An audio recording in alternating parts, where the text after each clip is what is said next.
encontrá-lo aqui, queria mesmo parabenizá-los. Sente-se, meu amigo, vamos conversar um pouco. Nossa, obrigada por essa honra. Então, o que você acha dos relacionamentos de hoje?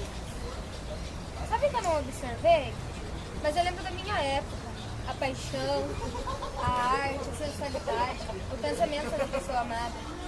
Mas eu observei e percebi que hoje é tudo virtual. As pessoas, elas possuem e ainda irão comprar. Mas a questão é possível comprar o amor? Aí depende do preço que se queira pagar. Lembro-me das cortesãs. Elas vendiam o seu corpo, mas jamais a sua alma, o sentimento e o amor. Mas o amor se transforma. O amor se transforma em raiva, em ódio. O amor se transforma em matéria-prima. O amor é rima. O amor acaba. Mas quem sabe em alguns casos o amor não possa resistir. Mas como é que o amor vai resistir sendo tão vulnerável a esses tempos modernos?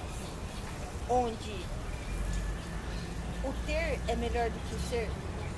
Está aí uma coisa para se pensar.